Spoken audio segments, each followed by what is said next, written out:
نہایت ہی واجب الاحترام دوستوں، بزرگوں، عزیزوں، السلام علیکم ورحمۃ اللہ وبرکاتہ۔ اللہ کا فضل ہے کہ اس نے ہمیں اپنے پیارے محبوب جناب محمد مصطفیٰ صلی اللہ علیہ وآلہ وسلم کی امت سے پیدا فرمایا۔ کچھ لمحوں کے لیے اپنا اور اپنے محبوبوں کا ذکر پاک کرنے کی توفیق عطا فرمائی۔ ہمارے موضوع کا نام ہے نسبت، تعلق، یہ موضوع کا نام ہے۔ قرآن کریم کے اندر نسبت اختیار کرنے کا حکم جگہ جگہ اللہ تعالیٰ نے ارشاد فرمایا۔ سورہ فاتحہ شریف قرآن کریم کی پہلی سورت، پہلے صفحے پر اس کے اندر اللہ تعالیٰ نے نماز کی حالت میں ہمیں جب سیدھے راستے کی طرف حکم ارشاد فرمایا تو ساتھ سیدھے راستے کے اوپر جو لوگ چلتے ہیں ان کی سنگت، ان کی معیت، ان کا تعلق اور ان کی نسبت کا حکم دیا۔ فرمایا صراط الذین انعمت علیہم، راہ ان کا اختیار کر جن پر میں نے انعام کیا ہے۔ اسی طرح قرآن عظیم کے اندر اللہ نے فرمایا واتبع سبیل من اناب الیہ۔ سورہ لقمان کے اندر ارشاد ہے کہ اس کی طرف چل جس نے اللہ کی طرف رجوع کیا ہے۔ یہاں بھی اللہ تعالیٰ نے اپنے برگزیدہ بندوں کے رستے پہ چلنے کا ہمیں حکم ارشاد فرمایا۔ اللہ فرماتا ہے کہ میرے تک پہنچنے کا جو طریقہ کار ہے، مجھے پانے کا جو طریقہ کار ہے، وہ میرے محبوب جو پسندیدہ لوگ ہیں ان کے راستے پہ چلیں گے تو میری بارگاہ تک آ پائیں گے، ورنہ ڈائریکٹ کوئی ایسا رستہ نہیں کہ آپ اللہ کی بارگاہ میں پہنچ جائیں۔ اس لیے اللہ تعالیٰ نے اپنی پہچان کے لیے، اپنی معرفت کے لیے انبیاء علیہ السلام کو اس دنیا میں مبعوث فرمایا۔ تو قرآن عظیم کے مطالعے سے پتہ چلتا ہے کہ جگہ جگہ ہمیں یہ ارشاد ہوتا ہے واتبع سبیل من اناب الیہ، ان کا راستہ اختیار کر جس نے اللہ کی طرف رجوع کیا ہے۔ اور ایک جگہ ارشاد فرمایا فاسألوا اہل الذکر ان کنتم لا تعلمون، اگر تمہیں کوئی سوال درپیش آ جائے، کوئی بھی مسئلہ ہے تمہارا، دینی ہے یا دنیاوی، جس معاملے کے ساتھ بھی اگر تمہیں کوئی معاملہ پیش آ گیا ہے تو تم نے کیا کرنا ہے؟ فاسألوا اہل الذکر، ان سے سوال کرو جو اہل ذکر ہیں۔ کون ہیں؟ یہ نہیں کہا کہ مجھ سے سوال کریں،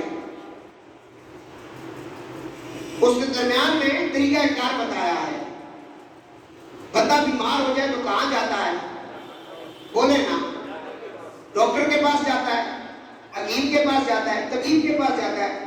بیمار اسے اللہ نے کیا ہے تو اللہ ہی سے دعا کرے نا، اللہ اسے کوئی دوائی دے دے، لیکن اس نے اسباب پیدا کر دیے۔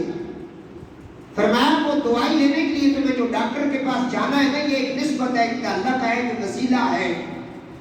اسی طرح اگر کوئی تمہیں دینی یا دنیاوی مسئلہ درپیش آ جائے اور سمجھ نہ آ سکے تو فرمایا فاسألوا، اپنا سوال لے کر اہل ذکر کرنے والوں کے پاس چلے جاؤ، ان کنتم لا تعلمون، اگر تم اس کے بارے میں نہیں جانتے۔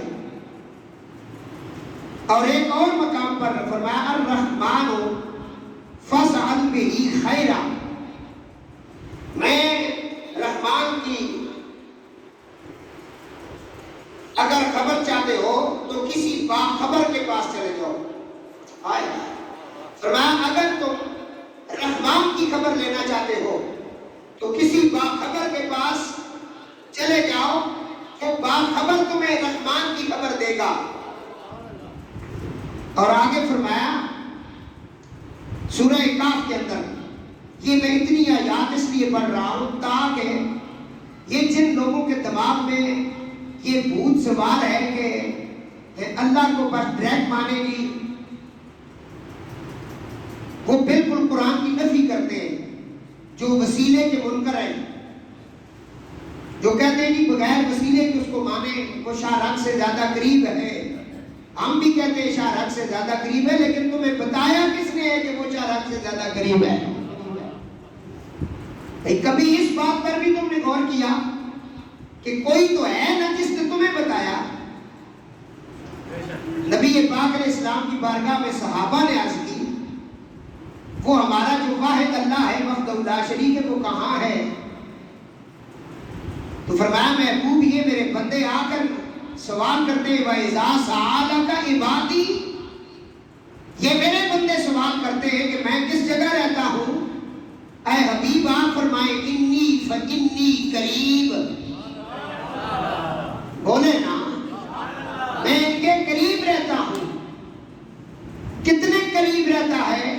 فرمایا محبوب یہ بھی بتاؤ، نحن اقرب الیہ من حبل الورید، میں ان کی شاہ رگ سے زیادہ قریب رہتا ہوں۔ تو یہ جس نے بتایا ہے یہ وسیلہ ہے۔ یہ ہمارے سنت کا عقیدہ ہے کہ وہ جو بتا رہا ہے وہ کیا ہے؟ درود پاک پڑھ نظر آتا۔ کوشش کرنا میری تقریر دائیں بائیں آج نہ جائے، جو میرا موضوع اسی کے اندر میں رہنا چاہتا ہوں۔ اتنی کا یاد آپ کو اس لیے سنا رہا ہوں کہ آج کل سوشل میڈیا کے اوپر بہت زیادہ صوفیاء کرام اولیاء اللہ کے بارے میں بہت بڑے بڑے گستاخیاں کرتے ہیں اور لوگوں کو منع کرتے ہیں اولیاء کے پاس نہ جائیں۔ اس لیے میں یہ آیات ساری پڑھ رہا ہوں۔ صحابہ نے اگر پوچھا ہے نا کہ کہاں رہتا ہے تو یہ بتایا بھی حضور نے ہے، جس کی زبان سے اس نے اپنا آپ کہلوایا ہے وہ حضور کی ذات ہے۔ یہ سب سے بڑا وسیلہ حضور کا ہے۔ کس کا ہے؟ اور اگلا سورہ کاف فرمایا وَاصْبِرْ نَفْسَكَ مَعَ الَّذِينَ يَدْعُونَ رَبَّهُمْ بِالْغَدَاوَةِ وَالْعَشِيِّ يُرِيدُونَ وَجْهَهُ وَلَا تَعْدُ عَيْنَكَ عَنْهُمْ۔ بڑی خاص آیت بات ہے۔ اے نفس، اے اپنے نفس کو ان لوگوں کے ساتھ روکے رکھو جو صبح شام اپنے رب کو پکارتے ہیں۔ اللہ فرماتا ہے اپنے آپ کو ان کے ساتھ جوڑ لو، اپنے آپ کو ان کے حوالے کر دو، ان کا دامن تھام لو جو صبح شام اللہ کو پکارتے ہیں، جو اللہ اللہ کرتے ہیں اور اس کے مکھڑے کی طرف وجہہ، اس کے مکھڑے کے طالب ہیں اور ان سے اپنی نظریں نہ ہٹاؤ۔ جب تیرا ان کے ساتھ تعلق ہو جائے گا تیری نسبت قائم ہو جائے گی اور تجھے ان کی سنگت نصیب ہو جائے گی۔ یہ تھی چند ایک آیات جو میں نے آیا مبارکہ پڑھی دوران خطبہ، اس کو سمجھانے کے لیے چند آیات میں نے پیش کی کہ اللہ کی بارگاہ تک اگر آپ جانا چاہتے ہیں، اللہ کو پانا چاہتے ہیں، اللہ کو راضی کرنا چاہتے ہیں، تو اللہ نے فرمایا پھر ان کی سنگت میں آ جاؤ جو میرے ہیں۔ کبھی تو ان کو اللہ نے اہل ذکر کہا،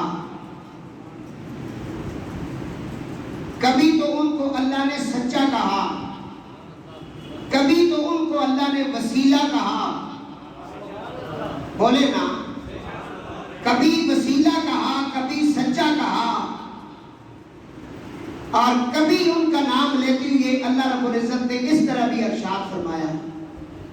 اللہ تعالیٰ فرماتا ہے الا خبردار، جس جگہ خطرہ ہوتا ہے نا وہاں یہ گھنٹی لگا دی جاتی، یہ بورڈ لگا دیا گیا خبردار، ان اولیاء اللہ لا خوف علیہم ولا ہم یحزنون. خبردار، بے شک اللہ کے ولیوں کو نہ گزرے ہوئے زمانے میں کوئی غم تھا، نہ آنے والے زمانے میں کوئی غم ہوگا. تو یہاں اللہ تعالیٰ فرماتا ہے ان کا دامن تھام لو. اللہ فرماتا ہے یا ایھا الذین آمنو، اے ایمان والو. اگر کوئی شخص آپ کو کہتا ہے نا کہ ہم تو اولیاء کو نہیں مانتے، یہ اکثر آپ سنتے رہتے ہیں، ہم پیروں فقیروں کو ولیوں کو نہیں مانتے جی، ان سے جھگڑا نہ کیا کریں، انہیں کچھ بھی نہ کہا کریں، بس انہیں اتنا کہا کریں کہ اللہ نے تمہیں اولیاء اللہ کی سنگت اپنانے کا حکم ہی نہیں دیا. اللہ تعالیٰ نے تو اس کو حکم دیا جس کے پاس دولت ایمان آ چکی ہے، جسے اللہ نے دولت ایمان سے سرفراز کر دیا، وہ اللہ والوں کا ساتھ دے گا اور اللہ والوں کی سنگت اختیار کرے گا، ان کی معیت میں بیٹھے گا، ان کے ذریعے سے اللہ کی بارگاہ تک پہنچے گا. اس لیے کلندر لاہوری کہتے ہیں اللہ اللہ کیے جانے سے اللہ نہ ملا، اللہ اللہ کیے جانے سے اللہ نہ ملا، اللہ والے ہیں جو اللہ سے ملا دیتے ہیں.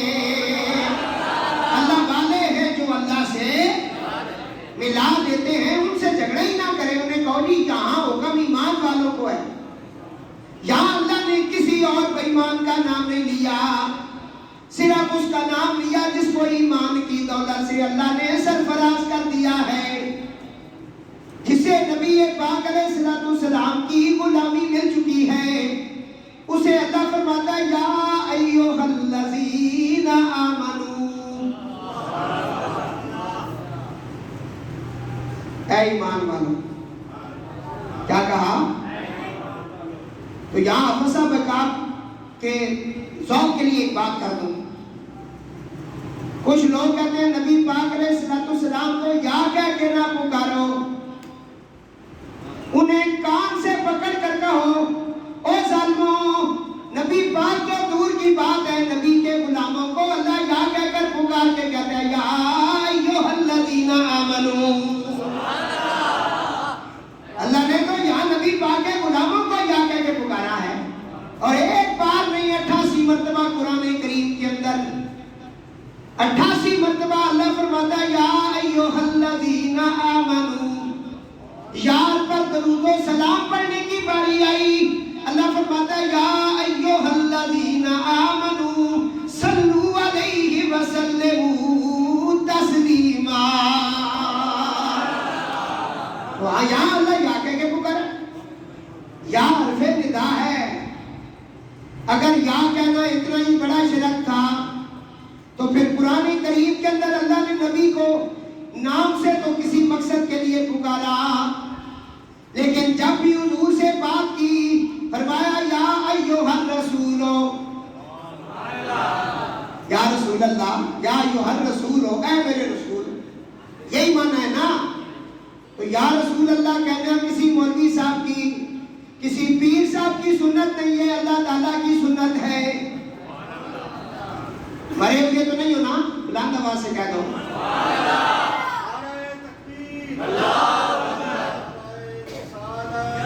صحیح نہ رہا.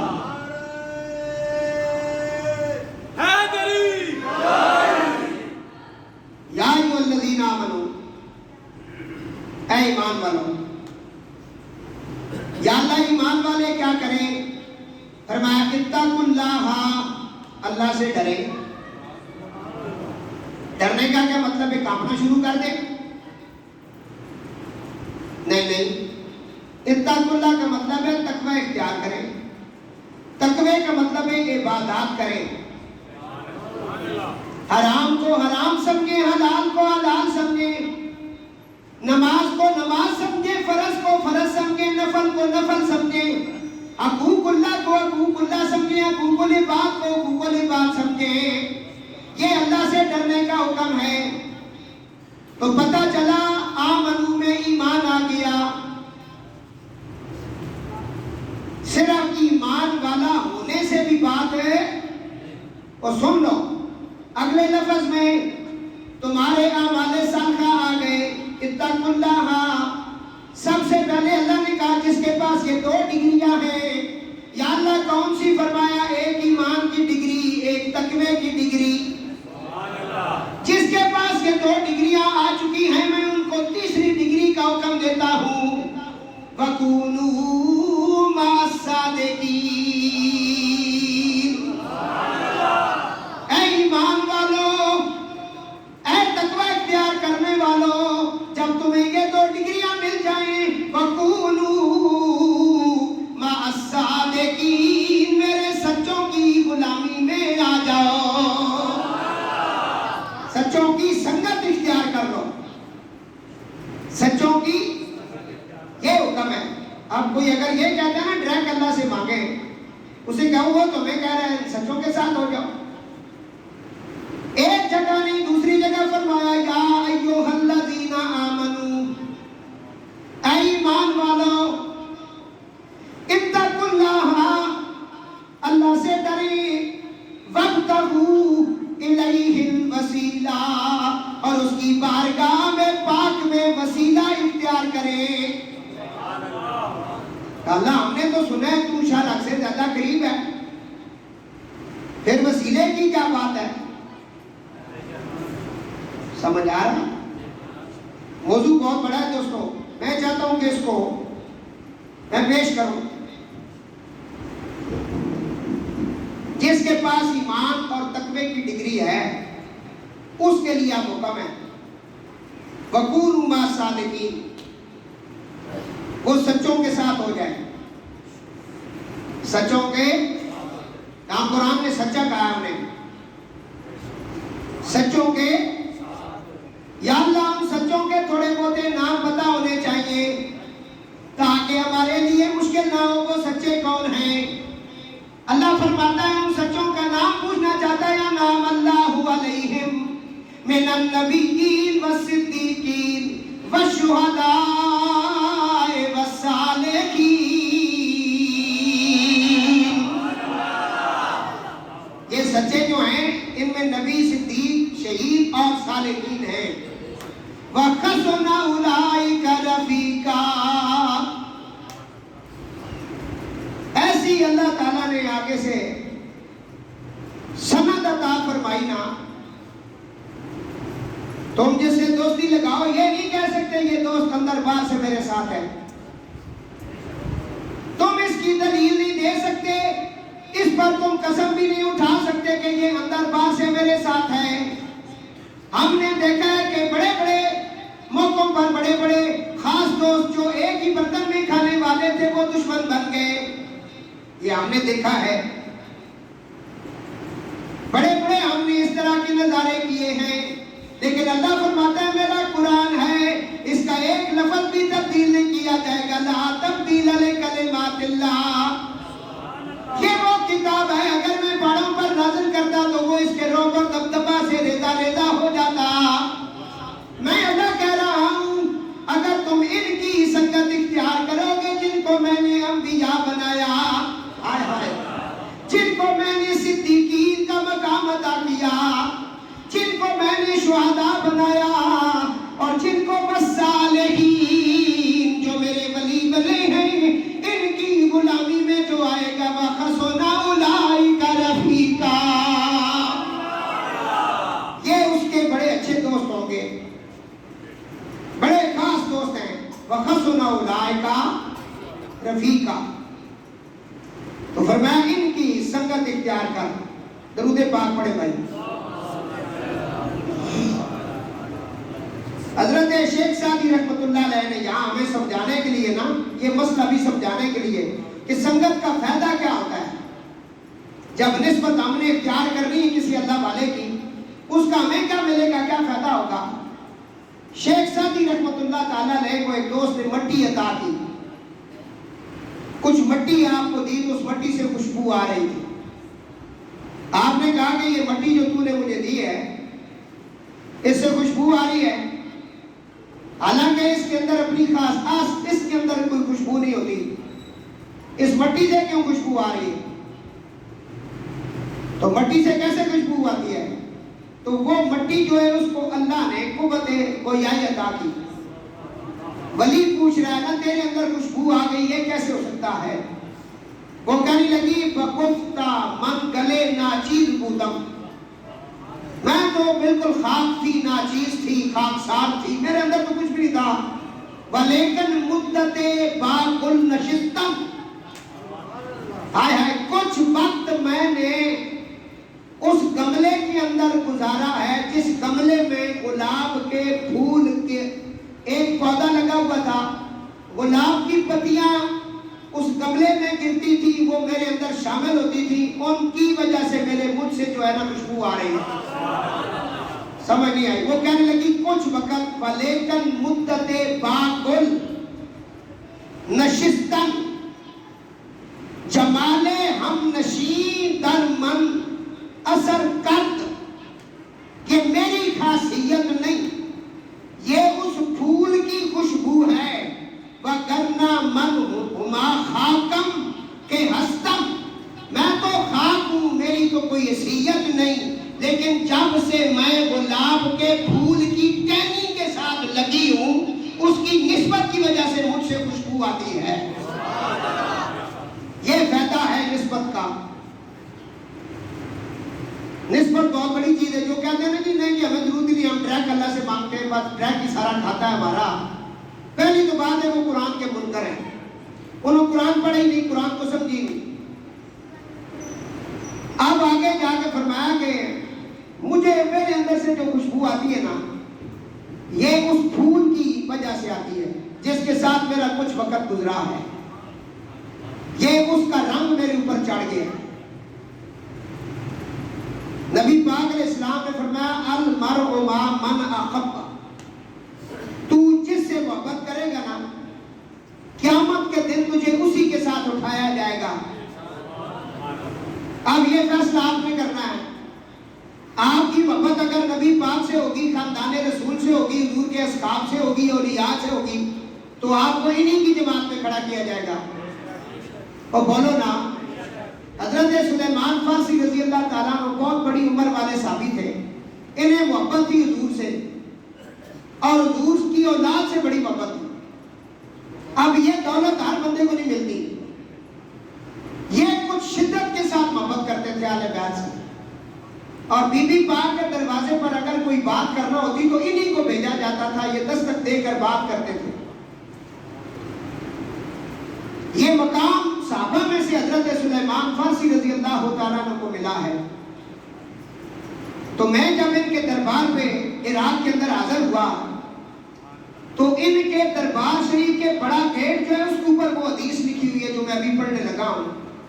اندر میں جب پہنچا تو ان کا جو باغیچہ ہے باغ، اس کے اندر جگہ جگہ بورڈ لگے ہوئے تھے، اس کے اوپر بھی وہ حدیث پاک لکھی ہوئی تھی. روشی ذرا پڑھو. اصل بات یہ ہے نا کہ آپ لوگ حضور سے محبت نہیں کرتے، آپ کا نا خیال کسی اور جگہ ہوتا ہے. پھر مجھے آ جاتا ہے غصہ. یہ تقریر میری زیادہ تر آپ لوگ خراب کرتے ہیں. رات کو ہم قبلہ شاہ صاحب کی گفتگو سننے، خورشید بھائی بھی میرے ساتھ تھے، 1 بجے ہم تقریباً واپس آئے ہیں. تو وہ رات کو یہی فرما رہے تھے. میں جدھر چہرہ کرتا ہوں ایک طرف سننے والے بیٹھے، دوسری طرف کچھ اور لوگ بیٹھے. ان دونوں لڑکوں کو اٹھاؤ، پیچھے کرو، دروشی پڑھو، پھر پڑھو. حضرت امام مالک دروازے پہ دستک ہوئی. آپ نے اپنی خادمہ سے کہا کہ پوچھو کون ہے. اس نے پتا کیا، اس نے کہا یہ بندہ کچھ دینی سوال پوچھنا چاہتا ہے. آپ نے کہا اس سے پوچھو قرآن پاک یا حدیث سننا چاہتا ہے یا فقہ کا مسئلہ پوچھنا چاہتا ہے. فقہ وضو غسل یہ چیزیں. اس نے آ کر کہا کہ وہ حدیث سننا چاہتا ہے. آپ نے پہلے غسل کیا، پھر کپڑے پہنے، پھر خوشبو لگائی، پھر کہا کرسی رکھو، اس پر بیٹھے، کہا آپ اسے بلاؤ. کچھ سمجھ آئے؟ پیر سیاد اقبال کا نام سنا ہے؟ یہ پیر میر علی شاہ کے مرشد ہیں، معمولی بندے کے مرشد نہیں ہیں۔ ایک میر علی شاہ سمجھ نہیں آ رہا، اس کے تو اس وقت 300 سے زیادہ اس کی اپنی آگے خلفاء ہیں، ان میں بڑا نام میر علی شاہ ہے۔ آپ حدیث پاک پڑھا رہے تھے، حدیث پاک پڑھاتے ہوئے آپ نے حدیث کی کتاب بند کر دی۔ اپنے جو شاگرد تھے وہ بھی وقت کے ولی گزرے، آپ نے کہا اٹھو بیٹا سارے تازہ وضو کر کے آؤ۔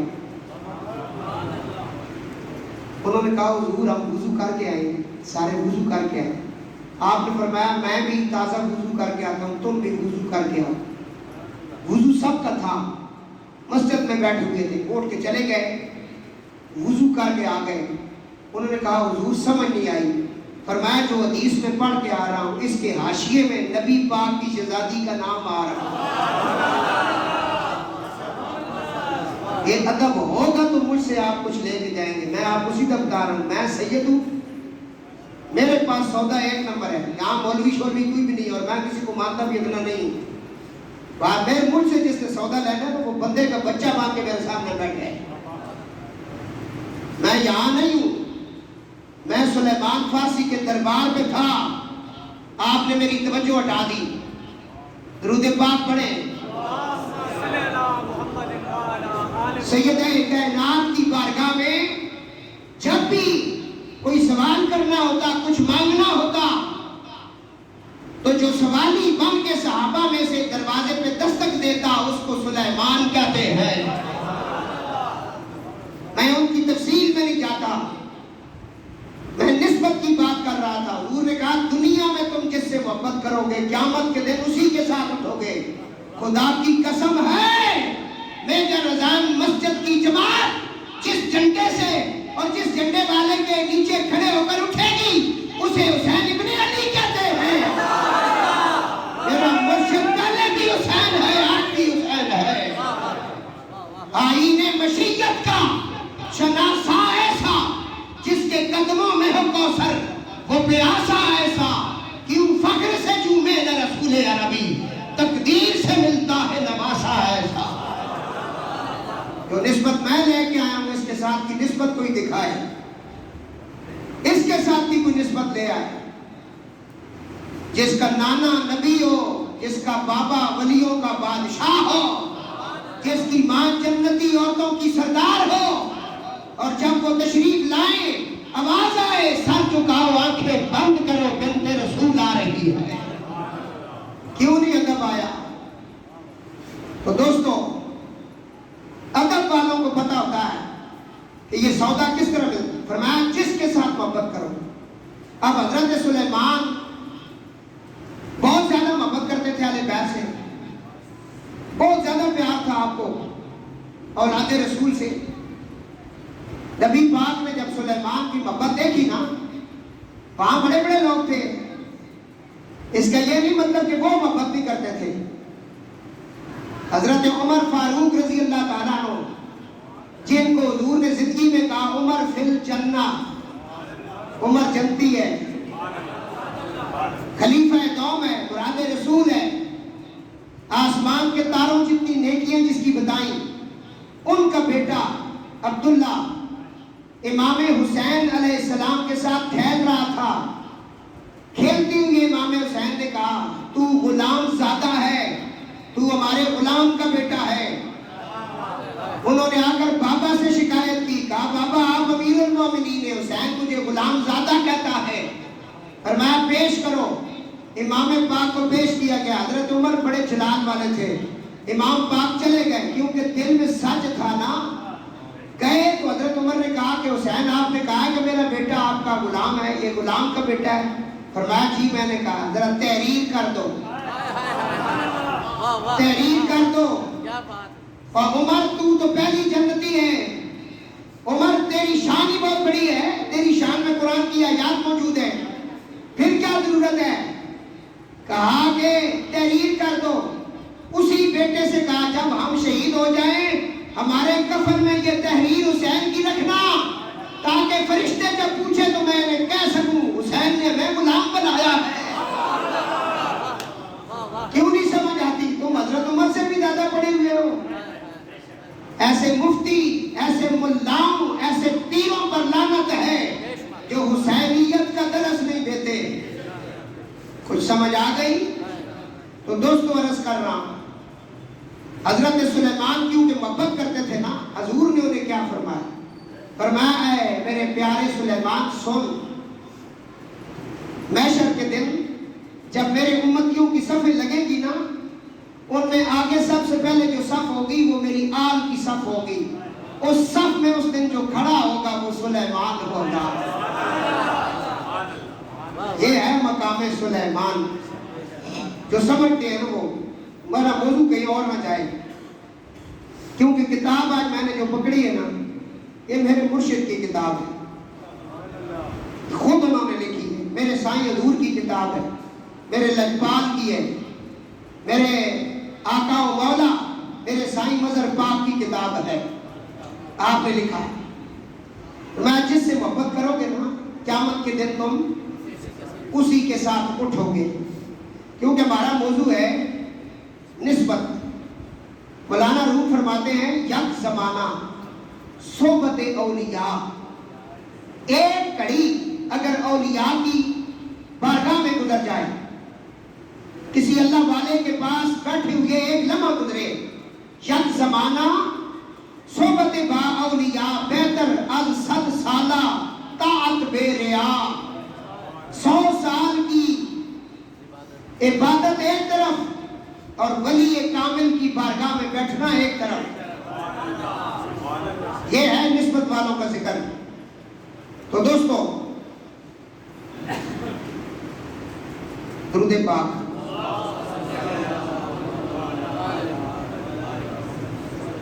حضور فرماتے ہیں کہ ہمارے پاس جب بھی آؤ نا، دنیا کے خیالات کو تھوڑی دیر چھوڑ، دل میں کلمہ پڑھتے ہوئے آؤ، درود پاک پڑھتے ہوئے آؤ، دل اور زبان کو سنبھال کر فقیر کے سامنے بیٹھو، بڑے کرم ہوتے ہیں، اللہ والوں کا ذکر ہو رہا ہے۔ علامہ اقبال کہتے ہیں زبان سے کہہ بھی دیا لا الہ تو کیا حاصل ہے کہ نہیں؟ زبان سے کہہ بھی دیا لا الہ تو کیا حاصل، دل و نگاہ مسلمان نہیں تو کچھ نہیں، دل اور نگاہ اگر مسلمان نہیں تو کچھ بھی نہیں۔ اور اسی واسطے سلطان العارفین سلطان باوا فرماتے نے زبانی کلمہ ہر کوئی پڑھتا،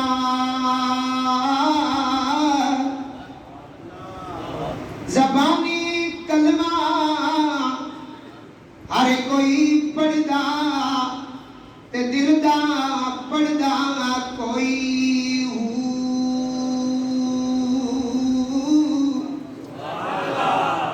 ایمان سلامتی ہر کوئی منگیدا، عشق سلامت کوئی ہو۔ آپ فرماتے نے جتھے کلمہ دل دا پڑھیے، اتھے جیندیاں ملنے نہ ڈوئی ہو۔ دل دا کلمہ عاشق پڑھ دے کی جانن لوگ گلوئی ہو۔ کلمہ یاری پڑھایا باؤں میں صدا سہاگنے ہوئی ہوں۔ کلمہ تو سارے پڑھتے ہیں، لیکن جو کلمہ پڑھانے والا پڑھائے نا، جس نے کلمے کی تاثیر دیکھی ہے، حضور آپ فرماتے ہیں کہ پچھلی رات کو درویشوں کا کام ہے اٹھنا چاہیے، اور اس وقت وہ کلمہ پڑھے، اور درویش ہوتا ہی وہ ہے جس کے گھر سے کلمے کی آواز آئے۔ کہتے ہیں دل وہ آباد ہے، دل وہ آباد ہے جس میں تمہاری یاد ہے۔ دل ویسے قبرستان ہی بن جانا بندے نا، دل وہ آباد ہے جس میں تمہاری یاد ہے، جو یاد سے غافل ہوا بھی ویران ہے برباد ہے، ویران ہے برباد ہے۔ اور میاں حضرت سلطان باہو رحمۃ اللہ علیہ قادری، آپ نے پھر جب کلمہ پڑھا نا تو کلمہ ایسے پڑھا کہ پھر اس کلمے سے آپ کا جو جسم کا لو تھا نا، کلمہ اس کے اندر رس بس گیا۔ جب کلمہ آپ کے وجود پاک کے اندر رس بس گیا تو کل کہنے لگے کلمے نال میں ناتی تو تی، کلمے نال ویائی ہوں، کلمے نال میں ناتی تو تی، کلمے نال ویائی ہوں، کلمے میرا پڑھیا جنازہ، کلمے میرا پڑھیا جنازہ، کلمے گور سوائی ہوں، کلمے نالی بہشتی جانا، کلمہ کرے صفائی ہوں، مڑن محال تنا تو باغوں، جنا صاحب آپ بلائی ہوں۔ کلمے آپ روز پڑھتے تھے، کبھی سمجھ کے بھی پڑھا ہے کہ ہم کیا پڑھ رہے ہیں؟ کسی دن آ جانا نا میرے مجھ سے ٹائم لینا تو میں بتاؤں گا کلمہ کیسے پڑھتے ہیں۔ آپ دیکھ لینا جس استانے میں بھی آپ جا کے بیعت کرتے ہیں وہ سب سے پہلے آپ کو کلمہ دیتے ہیں، حالانکہ کلمہ تو آپ نے ماں کی گود میں بھی کلمہ پڑھا ہے، کلمہ تو آپ کو باپ نے بھی پڑھایا، کلمہ آپ کے گھر والوں نے بھی پڑھایا، استاد نے پڑھایا، سب نے پڑھایا۔ پھر مرشد خانے جانے کی ضرورت کیا ہے کہ اس نے بھی آپ کو کلمہ پڑھایا؟ وہاں جانے کی ضرورت یہ ہے کہ اس نے جو کلمہ پڑھا ہے وہ صرف زبان سے نہیں پڑھا، اس نے دل پہ سے پڑھا، اور اس کلمے نے اس پہ اتنا اثر کیا کہ اللہ فرماتا ہے کہ اس کے کان میں بن جاتا ہوں جن کانوں سے وہ سنتا ہے، اس کے ہاتھ میں بن جاتا ہوں جن ہاتھوں سے وہ پکڑتا ہے۔ کلمہ اسے سمجھنا ہے، دلیل کے ساتھ کلمہ پڑھنا ہے۔ لا جب کہہ رہے تو کس کو لا کہہ رہے ہو؟ لا کا معنی ہے نفی کرنا، تو نفی ابھی تک آپ کی ہوئی نہیں ہے۔ اگر نفی ہوتی تو آپ حدیث کی مذاق کرتے، نفی تو ہوئی نہیں۔ ابھی تو جو چودھری ہے وہ چودھری بنا ہوا ہے، جو ملک ہے وہ ملک بنا ہوا ہے، جو سید ہے وہ سید بنا ہوا ہے، جو راجہ ہے وہ راجہ بنا ہوا ہے، تو نفی کب ہوئی ہے؟ جب نفی ہوتی ہے پھر کچھ بھی نہیں رہتا۔ سلطان عارفین فرماتے ہیں نفی اس بات دا پانی ملیا ہر رگے ہر جائی ہو آئے، نفی اس بات لا نفی اسباب الا اللہ، یہ جب مل جائے تو پھر ذات پاک نہیں رہتی، پھر کچھ اور ہوتا ہے۔ جس ولی پاک کے پاس بھی آپ جا کر کچھ حاصل کریں گے نا، سے پہلا سبق ہے نفی کرنا۔ جب تک آپ موجود ہیں کچھ بھی نہیں ملتا۔ وہ نفی کے اوپر میں دو چار باتیں آگے جا کے آج سناتا ہوں، درود پاک ذرا غور پڑھیں۔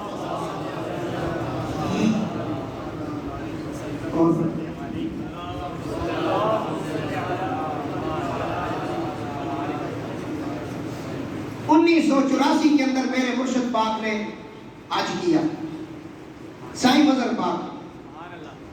اب نصیحت آموز نفی کی بات کر رہا ہوں۔